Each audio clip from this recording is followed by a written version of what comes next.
Hello students, today I am starting the chapter Budgetary Control. In this chapter, we need to study meaning and definition of budget and budgetary control, objectives, merits and limitations. Along with this, meaning of fixed budget and flexible budget and problems on flexible budget only. For the content of this chapter, I already circulated soft copy theory notes. Please download it and go through it. Now I am going to explain the problematic concepts, how to solve the problem on flexible budget under cost sheet method. Before starting up the problem, we should know some theory concepts regarding the meaning of budget, the monetary or quantitative expression of business plans and policies to be pursued in the future. It is a detailed plan of operation for some specific future period. Or we can say that budget is a monetary or quantitative expression of business policies formulated by the management for the future specific period. According to ICMA London, a financial and or quantitative statement prepared prior to a defined period of time of the policy to be pursued during that period for the purpose of attaining a given objective. According to Brown and Harvard, a budget is a predetermined statement of management policy during a given period which provides a standard for comparison with the results actually achieved. Budgetary control means it is the principles, procedures and practices of achieving given objectives through budget and budget reports. Budgetary control refers to the use of budget as a means for controlling business activities. It is defined as establishment of a policy and the continuous comparison of actual with budgeted results, either to secure by individual action the objects of that policy or a basis for a reunion. According to J. Batty, budgetary control is a system which uses budget as means of planning and controlling all aspects of producing and or selling commodities and services. Now we shall understand meaning of fixed and flexible budget. Fixed budget are those which are prepared on the basis of fixed or given level of activity. It does not make any change even if the level of activity changes in comparison with the budget. And a flexible budget are those which may frequently change according to the level of activity. A budget prepared for a range of activities rather than a single level of activity is called flexible budget. It is prepared for all levels of activity. Before solving problem of flexible budget and a cost sheet method, we should keep in mind some of the important aspects or points. Number 1. Flexible budget prepared on cost sheet method as per your syllabus. And for this, we should know the format of cost sheet which we studied in semester 3. Third semester. And we should also know the difference and meaning of variable cost and fixed cost. So I recap the format of cost sheet which we studied under third semester. In cost sheet, first we find out the prime cost. So what is the prime cost? Prime cost is the aggregate of or total of direct materials, direct labor and direct expenses. So we get prime cost. All the elements of prime cost are variable cost. So after getting prime cost, for this we add factory overhead to get works cost or factory cost. For the works cost, now we add office and administration overhead. The result will be cost of production. For the cost of production, now we add selling and administration overhead to get the cost of sales. For the cost of sales, if we add profit, we get the sales value.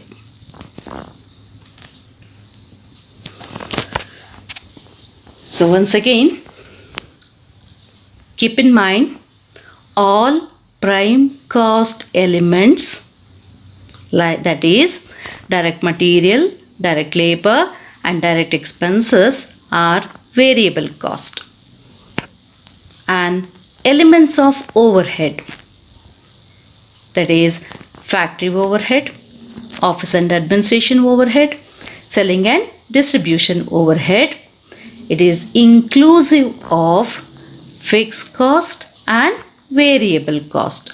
I mean, some portions are fixed cost and some portion are variable cost. Now we shall know the nature of variable cost and fixed cost. Variable cost. Cost per unit remains same for all levels of activity, and total cost changes along with changes in level of activity. So variable cost per unit does not change, but total cost changes. While preparing flexible budget, first you enter cost per unit column with the same amount for all level of activity. Afterwards, you calculate total cost applying formula, that is cost per unit multiplied with number of units. Variable cost per ಯೂನಿಟ್ಗೆ change ಆಗೋದಿಲ್ಲ, ಆದರೆ ಟೋಟಲಲ್ಲಿ change ಆಗುತ್ತೆ. So ನಾವು ಬಜೆಟನ್ನು prepare ಮಾಡುವಾಗ variable cost ಬಂದಾಗ per ಯೂನಿಟ್ಗೆ same ಅಮೌಂಟನ್ನು enter ಮಾಡ್ಕೋಬೇಕು. ಅದಾದ ಮೇಲೆ depending upon the activity level, ಅಂದರೆ ನಂಬರ್ ಆಫ್ ಯೂನಿಟ್ಸನ್ನು ತಗೊಂಡು ಅದಕ್ಕೆ ಪರ್ ಯೂನಿಟನ್ನು ಮಲ್ಟಿಪ್ಲೈ ಮಾಡಿಕೊಂಡು ಟೋಟಲ್ ಕಾಸ್ಟನ್ನು ನಾವು ಕಂಡುಹಿಡಿಬೇಕು.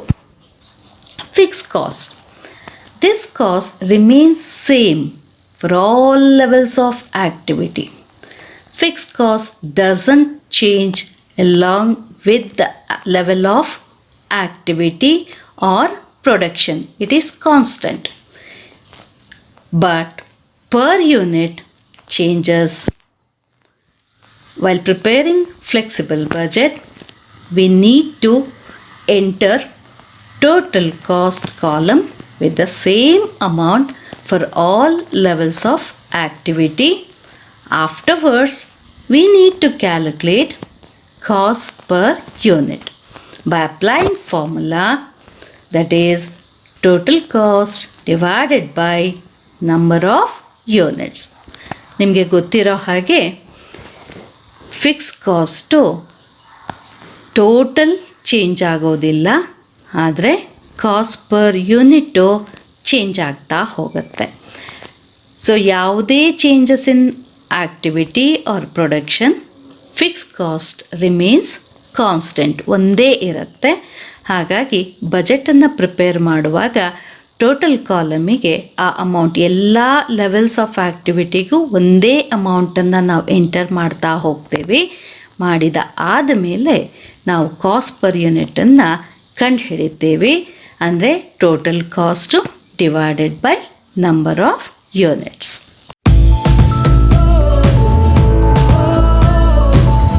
Let me begin with the problem now. So flexible budget and a cost sheet method. ಇಲ್ಲಿ ಒಂದು ಸಿಂಪಲ್ ಪ್ರಾಬ್ಲಮನ್ನು ತಗೊಂಡಿದ್ದೀನಿ.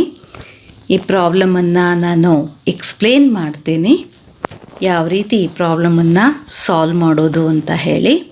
ನೀವು ಈ ಪ್ರಾಬ್ಲಮನ್ನು ಬರ್ಕೊಂಡು ಪ್ರಾಬ್ಲಮನ್ನು ವರ್ಕಿಂಗ್ ನೋಟ್ ಮುಖಾಂತರ ನಾನು ಸಾಲ್ವ್ ಮಾಡ್ತಾ ಹೇಳ್ತಾ ಹೋಗ್ತೇನೆ. ಅದನ್ನು ಗಮನಿಸ್ಕೊಳ್ತಾ ಹೋಗಿ ಕ್ಯಾಲ್ಕುಲೇಟರನ್ನು ಕೂಡ ನಿಮ್ಮ ಪಕ್ಕದಲ್ಲಿ ಇಟ್ಕೊಳ್ಳಿ. Let me begin with the problem number 1. Prepare flexible budget for the production of 80% and 100% activity level from the following information. Production at 50% capacity is 5,000 units. Raw materials at rupees 80 per unit. Direct labor rupees 50 per unit. Direct expenses rupees 15 per unit. Factory expenses rupees 50,000, 50% fixed. Administration expenses rupees 60,000, 60% variable. So now let me explain the problem. ಇಲ್ಲಿ 50% ಕೆಪಾಸಿಟಿಗೆ ಇನ್ಫಾರ್ಮೇಷನನ್ನು ಕೊಟ್ಟಿದ್ದಾರೆ. ಅವರು ನಿಮಗೆ 80% ಮತ್ತು 100% ಕೆಪಾಸಿಟಿಗೆ flexible ಬಜೆಟನ್ನು prepare ಮಾಡಿ ಅಂತ ಹೇಳ್ತಾರೆ under cost sheet method. ಹಾಗಾದರೆ 50% ಕೆಪಾಸಿಟಿಯನ್ನು utilise ಮಾಡಿಕೊಂಡ್ರೆ 5,000 ಯೂನಿಟ್ಸನ್ನು ಆ ಕಂಪನಿ ಪ್ರೊಡಕ್ಷನ್ ಮಾಡುತ್ತಂತೆ. ಆ 5,000 ಯೂನಿಟ್ಸಿಗೆ ಏನೆಲ್ಲ ಬೇಕು ಮಟೀರಿಯಲ್ಸ್, ರಾ ಮಟೀರಿಯಲ್ಸ್ ಎಷ್ಟು ಅಂತ ಹೇಳಿದ್ರೆ, 1 ಯೂನಿಟ್ ಪರ್ ಯೂನಿಟಿಗೆ rupees 80, direct labour 50 per unit, direct expenses rupees 15 ಪರ್ ಯೂನಿಟ್. ಇಲ್ಲಿ ಗಮನಿಸ್ಕೊಳ್ಳಿ, raw material, direct labour and direct expenses ಈ ಮೂರು ಕೂಡ elements of prime cost. So ಮೂರು ಕೂಡ ಎಲಿಮೆಂಟ್ಸ್ ಆಫ್ ಪ್ರೈಮ್ ಕಾಸ್ಟ್ ಆಗಿರೋದ್ರಿಂದ ಇದೆಲ್ಲವೂ ಕೂಡ ವೇರಿಯಬಲ್ ಕಾಸ್ಟ್. ರಾ ಮಟೀರಿಯಲ್ಲು ಕೂಡ variable cost, direct labour variable cost, direct expenses variable cost. Then factory expenses ಅಂದರೆ ಫ್ಯಾಕ್ಟರಿ ಓವರ್ ಹೆಡ್ಡಲ್ಲಿ ಬರುತ್ತೆ. ಅಲ್ಲಿ ಅವ್ರು ಹೇಳ್ತಾರೆ ಟೋಟಲ್ ಫ್ಯಾಕ್ಟ್ರಿ ಎಕ್ಸ್ಪೆನ್ಸಸ್ಸು 50,000 ಅಂತೆ. ಅದರಲ್ಲಿ 50% ಫಿಕ್ಸ್ಡ್. ಅಂದರೆ 50,000ಅಲ್ಲಿ 50% ಅಂತ ಹೇಳಿದ್ರೆ 25,000 ಆಗುತ್ತೆ. ಆ 25,000 ಫಿಕ್ಸ್ಡ್. ಹಾಗಾದರೆ ರಿಮೇನಿಂಗ್ 50% ವೇರಿಯಬಲ್ ಕಾಸ್ಟ್. 50% ಫಿಕ್ಸ್ಡ್ ಆದರೆ 50% ವೇರಿಯಬಲ್ ಕಾಸ್ಟ್ ಆಗುತ್ತೆ. ದೆನ್ ಅಡ್ಮಿನಿಸ್ಟ್ರೇಷನ್ ಎಕ್ಸ್ಪೆನ್ಸಸ್ ಹೇಳ್ತಾನೆ rupees 60,000. ಸೊ 60,000ಅಲ್ಲಿ 60% ವೇರಿಯೇಬಲ್ ಅಂತೆ. ಸೊ 60% ವೇರಿಯೇಬಲ್ ಆದರೆ ಇನ್ನು 40% ಫಿಕ್ಸ್ಡ್ ಆಗುತ್ತೆ. 60% of 60,000 is 36,000. So 36,000 is variable ಆಯಿತು. 60,000 ಇನ್ನು 40% 24,000 ಈಸ್ ಫಿಕ್ಸ್ಡ್ ಕಾಸ್ಟ್ ಆಯಿತು. ಸ್ವಲ್ಪ ವರ್ಕಿಂಗ್ ನೋಟ್ ಮುಖಾಂತರ ಈ ಪ್ರಾಬ್ಲಮನ್ನು ಎಕ್ಸ್ಪ್ಲೇನ್ ಮಾಡ್ತೀನಿ, ಗಮನಿಸ್ಕೊಳ್ಳಿ. So working note number 1. For 50% capacity ಅವರು 5,000 ಯೂನಿಟ್ಸನ್ನು ಮ್ಯಾನುಫ್ಯಾಕ್ಚರ್ ಮಾಡಿದ್ರೆ ನಾವಿವಾಗ 80% ಮತ್ತು 100% ಕೆಪಾಸಿಟಿಗೆ ನಾವು ಬಜೆಟನ್ನು ಪ್ರಿಪೇರ್ ಮಾಡಬೇಕು. ಹಾಗಾದರೆ 80% ಕೆಪಾಸಿಟಿಗೆ ಎಷ್ಟು ಪ್ರೊಡಕ್ಷನ್ ಮಾಡ್ತಾನೆ ಅಂತ ಹೇಳಿದ್ರೆ 5000 ಯೂನಿಟ್ಸು 50%ಗೆ ಆದರೆ 80%ಗೆ ಎಷ್ಟು? So 5000 divided by 50 multiplied by 80, ಅವಾಗ ಎಷ್ಟು ಸಿಕ್ತು ನಮಗೆ? 8000 ಯೂನಿಟ್ಸ್. ಹಾಗಾದರೆ 100% ಕೆಪಾಸಿಟಿಗೆ so 5000 divided by 50 multiplied by 100. So we get 10,000 units. ಹಾಗಾದರೆ 80% ಕೆಪಾಸಿಟಿಗೆ ಪ್ರೊಡಕ್ಷನ್ ಯೂನಿಟ್ಸು 8000 ಯೂನಿಟ್ಸ್ ಆಯಿತು. 100% ಕೆಪಾಸಿಟಿಗೆ 10,000 ಯೂನಿಟ್ಸ್ ಆಯಿತು. ಓಕೆ, ಈಗ ವರ್ಕಿಂಗ್ ನೋಟ್ 2 ಹೇಳ್ತಾನೆ. ಅವನು ಕೊಟ್ಟಿರೋ ಕಂಟೆಂಟ್ಸನ್ನು ನೋಡಿ. Raw materials, direct labour, direct expenses. ನಾನು ಆಲ್ರೆಡಿ ಹೇಳಿದೆ, those are elements of prime cost, hence they are all variable cost. So ಈ 3 ಎಲಿಮೆಂಟ್ಸಿನ ಪರ್ ಯೂನಿಟ್ಟು ರಿಮೇನ್ಸ್ ಸೇಮ್ ಆಗುತ್ತೆ for all levels of activity.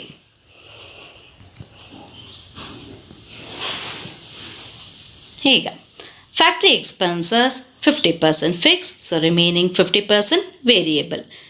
50,000 in 50%, so fixed is 25,000, variable is 25,000. So fixed cost 25,000 remains same for all levels of activity. ಅಂದರೆ 50%ಗೂ ಅದೇ amount ಇರುತ್ತೆ, 80%ಗೂ ಅದೇ ಇರುತ್ತೆ, 100%ಗೂ ಅದೇ ಇರುತ್ತೆ. Variable cost 25,000. So 20 variable cost per unit same ಇದ್ದರೆ but total change ಆಗುತ್ತೆ. ಹಾಗಾಗಿ ಪರ್ ಯೂನಿಟನ್ನು ಫಸ್ಟ್ ಕಂಡುಹಿಡ್ಕೋಬೇಕು. ಸೊ 25,000 ಎಷ್ಟು ಯೂನಿಟ್ಸಿಗೆ? 50%ಇನ ಯೂನಿಟ್ಸ್ ಎಷ್ಟು? 5,000. So 25,000 divided by 5,000. ಹಾಗಾದರೆ ಪರ್ ಯೂನಿಟ್ ಎಷ್ಟಾಯಿತು? 5 ರೂಪೀಸ್ ಆಯಿತು. ಸೊ ಇವಾಗ 5 ರೂಪೀಸನ್ನ ಕಾಸ್ಟ್ ಪರ್ ಯೂನಿಟಿಗೆ ಎಲ್ಲ ಲೆವೆಲ್ಸಿಗೂ ಸೇಮನ್ನು ಎಂಟರ್ ಮಾಡ್ಕೋಬೇಕು. ಆಮೇಲೆ 50% ಯೂನಿಟ್ಸು, 80% ಯೂನಿಟ್ಸು, 100% ಯೂನಿಟ್ಸಿಗೆ ಮಲ್ಟಿಪ್ಲೈ ಮಾಡಿಕೊಂಡು ಟೋಟಲ್ ಕಾಸ್ಟನ್ನು ಕಂಡುಹಿಡ್ಕೋಬೇಕು. ಅದೇ ರೀತಿ ಅಡ್ಮಿನಿಸ್ಟ್ರೇಷನ್ ಎಕ್ಸ್ಪೆನ್ಸಸ್ ಬಂದರೆ 60% variable, so remaining 40% fixed. So 60,000 ಇನ್ 60% ಅಂತ ಹೇಳಿದ್ರೆ 36,000, ದಟ್ ಈಸ್ ವೇರಿಯಬಲ್. 40% ಫಿಕ್ಸ್ಡ್ ಅಂತ ಹೇಳಿದ್ರೆ 24,000. So fix cost 24,000 remains same. 50%ಗೂ ಅದೇ ಅಮೌಂಟು, 80ಗೂ ಅದೇ, 100%ಗೂ ಅದನ್ನೇ ಟೋಟಲ್ ಕಾಸ್ಟ್ ಕಾಲಮಲ್ಲಿ ನಾವು ಎಂಟ್ರಿ ಮಾಡ್ಕೊಳ್ತೇವೆ. ಬಟ್ ವೇರಿಯಬಲ್ ಕಾಸ್ಟ್ 36,000ಗೆ ಪರ್ ಯೂನಿಟನ್ನು ಕ್ಯಾಲ್ಕುಲೇಟ್ ಮಾಡ್ಕೋಬೇಕು. That is 36,000 divided by 5,000. 36,000 divided by 5,000 ಮಾಡಿದ್ರೆ ವಿ ಗೆಟ್ 7.2 ಪರ್ ಯೂನಿಟ್. ಒಂದು ಯೂನಿಟಿಗೆ 7.2 ಆಗುತ್ತೆ. ಸೊ ಇದನ್ನು ಎಲ್ಲ ಕಾಸ್ಟ್ ಪರ್ ಯೂನಿಟ್ಸ್ ಕಾಲಮಿಗೆ ಎಂಟ್ರಿ ಮಾಡಿಕೊಂಡು ಡಿಪೆಂಡಿಂಗ್ ಅಪಾನ್ ದ ಲೆವೆಲ್ ಅಂದರೆ 50%, 80%, 100%ಗೆ ಯೂನಿಟ್ಸಿಗೆ ಮಲ್ಟಿಪ್ಲೈ ಮಾಡಿಕೊಂಡು ಕಂಡುಹಿಡ್ಕೋಬೇಕು. ಸೊ ನಾನಿಲ್ಲಿ ಪ್ರಾಬ್ಲಮನ್ನು ಸಾಲ್ವ್ ಮಾಡಿ ಡಿಸ್ಪ್ಲೇಲಿ ಹಾಕಿದ್ದೀನಿ, ಸ್ಲೈಡ್ ಮಾಡಿ ಹಾಕಿದ್ದೀನಿ, ಅದನ್ನು ಗಮನಿಸ್ಕೊಳ್ಳಿ. ನಾನು ಕಾಸ್ಟ್ ಪರ್ ಯೂನಿಟ್, ವೇರಿಯಬಲ್ ಕಾಸ್ಟಿನ ಪರ್ ಯೂನಿಟ್ ಸೇಮ್ ಇರುತ್ತೆ ಅಂತ ಹೇಳಿ ಡಿಫ್ರೆನ್ಸ್ ಗೊತ್ತಾಗಲಿ ಅಂತ ಹೇಳಿ ರೆಡ್ ಕಲರಲ್ಲಿ ಅದನ್ನು ಎಂಟ್ರಿ ಮಾಡಿದ್ದೀನಿ. ದೆನ್ ಟೋಟಲ್ ಫಿಕ್ಸ್ಡ್ ಕಾಸ್ಟ್ ಆದರೆ ಟೋಟಲಲ್ಲಿ ಅದು ಸೇಮ್ ಇರುತ್ತೆ ಅಂತ ಹೇಳಿ ಅದನ್ನು ಯೆಲ್ಲೋ ಕಲರಲ್ಲಿ ಮೆನ್ಷನ್ ಮಾಡಿದ್ದೀನಿ ಟೋಟಲ್ ಕಾಲಮಲ್ಲಿ, ಟೋಟಲ್ ಕಾಸ್ಟ್ ಕಾಲಮಲ್ಲಿ ಅಬ್ಸರ್ವ್ ಮಾಡ್ಕೊಳ್ಳಿ. ಸೊ ಸೊಲ್ಯೂಷನ್ ನೋಡ್ತಾ ಹೋಗಿ. So it is called as statement of flexible budget. 5,000 units, 50% ಕೆಪಾಸಿಟಿಗೆ 5,000, 80% ಕೆಪಾಸಿಟಿಗೆ 8,000, 100% ಕೆಪಾಸಿಟಿಗೆ 10,000 ಯೂನಿಟ್ಸ್ ಇದೆ. ಪ್ರತಿಯೊಂದು ಯೂನಿಟ್ಸ್ ಕೆಪಾಸಿಟಿಗೂ ಕೂಡ ಒಂದು ಕಾಸ್ಟ್ ಪರ್ ಯೂನಿಟ್ ಕಾಲಮ್, ಇನ್ನೊಂದು ಟೋಟಲ್ ಕಾಸ್ಟ್ ಕಾಲಮನ್ನು ನಾವು ಹಾಕ್ಕೋಬೇಕು. ಸೊ ಪರ್ಟಿಕ್ಯುಲರ್ಸ್ ಕಾಲಮ್ ಅಬ್ಸರ್ವ್ ಮಾಡಿ. ಇವಾಗ ಫಸ್ಟು ಕಾಸ್ಟ್ ಶೀಟ್ ಮೆಥಡಲ್ಲಿ ಮಾಡೋದ್ರಿಂದ first we have to calculate prime cost. So prime ಕಾಸ್ಟಲ್ಲಿ ಬರುವಂತಹ ರಾ ಮಟೀರಿಯಲ್ಸ್, ಅದರಲ್ಲಿ ರಾ ಮಟೀರಿಯಲ್ಸ್ ಅದು ವೇರಿಯಬಲ್ ಕಾಸ್ಟು. ಅವ್ರು ಹೇಳ್ತಾರೆ per unit 80 rupees. So observe ಮಾಡಿ, ಎಲ್ಲ ಪರ್ ಯೂನಿಟ್ ಕಾಲಮಲ್ಲೂ ಕೂಡ ಸೇಮ್ ಅಮೌಂಟನ್ನು ಮೆನ್ಷನ್ ಮಾಡಿದ್ದೀನಿ. ಹಾಗಾದರೆ 80 rupees ಪರ್ ಯೂನಿಟ್ ಆದರೆ 50%ಅಲ್ಲಿ ಯೂನಿಟ್ಸ್ ಎಷ್ಟು? 5000. ಸೊ 80 rupees ಇಂಟು 5000, ಅಲ್ಲಿಗೆ ಅದು 4 lakh ಆಗುತ್ತೆ ಟೋಟಲ್ ಕಾಸ್ಟಲ್ಲಿ. 80% ಕೆಪಾಸಿಟಿಗೆ ಯೂನಿಟ್ಸ್ ಪ್ರೊಡಕ್ಷನ್ ಆಗೋದು 8000. ಒಂದು ಯೂನಿಟಿನ ಬೆಲೆ 80 rupees ಆದರೆ 8,000 ಯೂನಿಟ್ಸಿನ ಬೆಲೆ ಎಷ್ಟಾಗತ್ತೆ? So 80 into 8,000 that is 6,40,000. 80 rupees 1 unit ಆದರೆ 100% ಕೆಪಾಸಿಟಿಗೆ ದಟ್ ಈಸ್ 10,000. ಸೊ 80 ಇಂಟು 10,000 ದಟ್ ಈಸ್ 8 lakh. ಅದೇ ರೀತಿಯಲ್ಲಿ direct labour 50 per unit. So ಎಲ್ಲ ಕಾಲಮಲ್ಲೂ 50 rupeesನ್ನು ಫಸ್ಟ್ ಬರ್ಕೊಳ್ಳಿ. ಅದಾದಮೇಲೆ ಕೆಪಾಸಿಟಿಯ ಯೂನಿಟ್ಸ್ ಜೊತೆಗೆ ಮಲ್ಟಿಪ್ಲೈ ಮಾಡ್ತಾ ಹೋಗಿ. 50 into 5,000 2,50,000. 50 into 8,000 4 lakh. 50 into 10,000 5 lakh. Then direct expenses, so that is also variable cost, rupees 15 per unit. ಮೂರು ಕಾಸ್ಟ್ ಪರ್ ಯೂನಿಟಿಗೂ ಕೂಡ 15 rupeesನ್ನು ಮೆನ್ಷನ್ ಮಾಡ್ಕೊಳ್ಳಿ. So 15 into 5,000 75,000. 15 into 8,000 1,20,000. 15 into 10,000 1,50,000. So ಈಗ ಮೂರನ್ನು ಕೂಡ ಆ್ಯಡ್ ಮಾಡಿದ್ರೆ, ಅಂದರೆ raw materials, direct labour, direct ಎಕ್ಸ್ಪೆನ್ಸಸ್ನ ಆ್ಯಡ್ ಮಾಡಿದ್ರೆ ನಿಮಗೆ ಪ್ರೈಮ್ ಕಾಸ್ಟ್ ಸಿಗುತ್ತೆ. So 80 + 50 that is 145. ಸೊ ಮೂರು ಪರ್ ಯೂನಿಟ್ ಕಾಲಮು ಕೂಡ ಸೇಮ್ ಇರುತ್ತೆ, that is 145. 4 lakh plus 2,50,000 plus 75,000 7,25,000.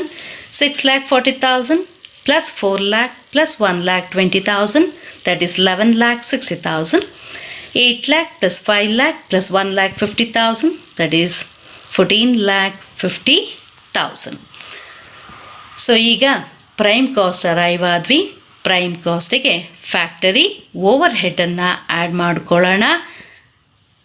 ಅಲ್ಲಿ ಪ್ರಾಬ್ಲಮಲ್ಲಿ ಹೇಳ್ತಾನೆ ಫ್ಯಾಕ್ಟ್ರಿ ಎಕ್ಸ್ಪೆನ್ಸಸ್ಸು 50,000 ಅಂತ ಹೇಳ್ತಾನೆ.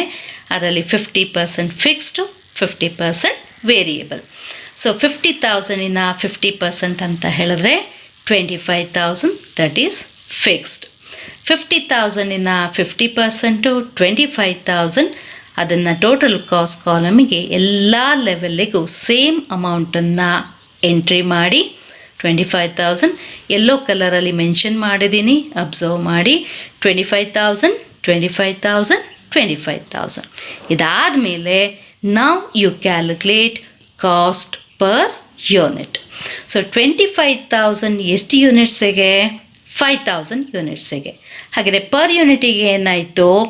25,000 ಡಿವೈಡೆಡ್ ಬೈ 5,000, ಅಲ್ಲಿಗೆ 5 rupees ಆಯಿತು. ಸೊ 80% ಕೆಪಾಸಿಟಿಗೆ ಬನ್ನಿ. 25,000 ಎಷ್ಟು ಯೂನಿಟ್ಸಿಗೆ? 8,000 ಯೂನಿಟ್ಸಿಗೆ. So 25,000 divided by 8,000 that is 3.125. Come to the 100% capacity. So 100% capacity ಅಂದರೆ 10,000 ಯೂನಿಟ್ಸು. 10,000 ಯೂನಿಟ್ಸಿಗೆ 25,000 ಆದರೆ 1 ಯೂನಿಟಿಗೆ ಎಷ್ಟು? So 25,000 divided by 10,000 that is 2.5. So 50% fixed ಆಯಿತು. ಹಾಗಾದರೆ ಇನ್ನು ಉಳಿದ ರಿಮೈನಿಂಗ್ ಎಷ್ಟು? 50%, that is variable. So variable ಕಾಸ್ಟಿಗೆ cost per unit remains same. ಹಾಗಾದರೆ ಪರ್ ಯೂನಿಟ್ ಎಷ್ಟಾಗುತ್ತೆ? ಈ 25,000 ಆಗಿರೋದು ಎಷ್ಟು ಯೂನಿಟ್ಸಿಗೆ? 5,000 ಯೂನಿಟ್ಸಿಗೆ. ಸೊ 25,000 ಡಿವೈಡೆಡ್ ಬೈ 5,000 ಮಾಡಿದ್ರೆ ನಿಮಗೆ ಪರ್ ಯೂನಿಟ್ ಸಿಗುತ್ತೆ, that is rupees 5. So observe ಮಾಡಿ, ರೆಡ್ ಕಲರಲ್ಲಿ ಮೆನ್ಷನ್ ಮಾಡಿದ್ದೀನಿ. ಸೊ ಕಾಸ್ಟ್ ಪರ್ ಯೂನಿಟ್ಟು 3 ಲೆವೆಲ್ಸಿಗೂ ಕೂಡ ಸೇಮ್ ಇರುತ್ತೆ. That is 5, 5, 5. ಇವಾಗ ಟೋಟಲ್ ಕಾಸ್ಟನ್ನು ಕಂಡುಹಿಡ್ಕೊಳ್ಳಿ. 5 into 5,000, that is total cost 25,000. So next 80% ಕೆಪಾಸಿಟಿಗೆ 5 into 8,000, 40,000. 100% ಕೆಪಾಸಿಟಿಗೆ 5 into 10,000, ದಟ್ ಈಸ್ 50,000. ಈಗ ವರ್ಕ್ಸ್ ಕಾಸ್ಟ್ ಸಿಗುತ್ತೆ. ಪ್ರೈಮ್ ಕಾಸ್ಟಿಗೆ ಫ್ಯಾಕ್ಟ್ರಿ ಓವರ್ ಹೆಡನ್ನು ಆ್ಯಡ್ ಮಾಡ್ಕೊಳ್ಳಿ. ಆವಾಗ 145 + 5 + 5 155 ಆಯಿತು. 145 + 3.125 + 5 ಆದರೆ 153.125 ಆಯಿತು. 145 + 2.5 + 5 152.5 ಆಯಿತು. ಸೊ ಈ ರೀತಿ ನಮಗೆ ವರ್ಕ್ಸ್ ಕಾಸ್ಟ್ ಸಿಗುತ್ತೆ. ಈಗ ವರ್ಕ್ಸ್ ಕಾಸ್ಟಿಗೆ ನಾವು we add office and administration overhead. Total administration expenses is 60,000, out of which 60% is variable, so remaining 40% is fixed. So 60% variable anta helidre we need to calculate cost per unit. So that 60,000 in our 60%, that is 36,000. 36,000 divided by 50% units, 50% capacity, that is 5,000. So 36,000 divided by 5,000, so it equals to 7.2 per unit. Per unit ಹಾಗಾದರೆ 7.2 ಆಗುತ್ತೆ. So ಎಲ್ಲ cost per unit ಕಾಲಮಿಗೂ 7.2 ಅನ್ನು entry ಮಾಡ್ಕೊಳ್ಳಿ. ಆಮೇಲೆ total ಕಾಸ್ಟನ್ನು calculate ಮಾಡ್ತಾ ಹೋಗಿ. 7.2 into 5,000, 36,000. 7.2 into 8,000, that is 57,600. 7.2 into 10,000, that is 72,000. Now come to the fixed. 60,000 in our 60% variable ಆದರೆ remaining 40% is fixed ಆಗುತ್ತೆ. 40% ಆಫ್ 60,000, ದಟ್ ಈಸ್ 24,000. ಇದು ಫಿಕ್ಸ್ ಕಾಸ್ಟು. ಹಾಗಾಗಿ ಟೋಟಲ್ ಕಾಸ್ಟ್ ಕಾಲಮಿಗೆ ಎಲ್ಲದಕ್ಕೂ ಸೇಮ್ ಅಮೌಂಟನ್ನು ಮೆನ್ಷನ್ ಮಾಡ್ಕೊಳ್ಳಿ, ಎಂಟ್ರಿ ಮಾಡಿ. ದಟ್ ಈಸ್ ಯೆಲ್ಲೋ ಕಲರಲ್ಲಿ ಬರೆದಿದ್ದೀನಿ, ಮೆನ್ಷನ್ ಮಾಡಿದ್ದೀನಿ. That is 24,000, 24,000, 24,000. ಈಗ ಕಾಸ್ಟ್ ಪರ್ ಯೂನಿಟನ್ನು ಕ್ಯಾಲ್ಕುಲೇಟ್ ಮಾಡ್ಕೊಳ್ಳಿ. So 24,000 that is for 5,000. ಹಾಗಾದರೆ ಪರ್ ಯೂನಿಟ್ ಎಷ್ಟು ಅಂದರೆ 24,000 divided by 5,000, that is 4.8. So 80% ಕೆಪಾಸಿಟಿಯಲ್ಲಿ 24,000 divided by 8,000, that is rupees 3. For 100% ಕೆಪಾಸಿಟಿಗೆ 24,000 divided by 10,000, that is 2.4. ಇಲ್ಲಿಗೆ we get the total cost. Total cost. So that is works ಕಾಸ್ಟಿಗೆ office and administration, ಬೇರೆ other information, selling and distribution ಯಾವುದೂ ಇನ್ಫಾರ್ಮೇಷನನ್ನು ಕೊಟ್ಟಿಲ್ಲ. ಹಾಗಾಗಿ ನಾವು ಇದನ್ನೇ total cost ಅಂತ ಹೇಳಿ ತೊಗೊಳ್ತೀವಿ. ಸೊ 155ಗೆ 7.2 ಆ್ಯಂಡ್ 4.8 ಆ್ಯಡ್ ಮಾಡಿದ್ರೆ we get 167. 7,75,000 plus 36,000 plus 24,000, that is 8,35,000. ಅದೇ ರೀತಿ 80% ಮತ್ತು 100%ಗೆ ಕ್ಯಾಲ್ಕುಲೇಟ್ ಮಾಡಿಕೊಳ್ಳಿ. ಇಲ್ಲಿಗೆ ಈ ಪ್ರಾಬ್ಲಮ್ ಸಾಲ್ವ್ ಆಯಿತು. ನೆಕ್ಸ್ಟ್ ಪ್ರಾಬ್ಲಮ್ಮು ನಾನು ನಿಮಗೆ ಹೋಮ್ವರ್ಕಾಗಿ ಕೊಡ್ತೇನೆ. ಈ ಪ್ರಾಬ್ಲಮ್ಮು ಅರ್ಥ ಆಯ್ತಾ ಇಲ್ವಾ ಅಂತ ಹೇಳಿ ನನಗೆ ಫೀಡ್ಬ್ಯಾಕ್ ಕೊಡಿ. Thank you.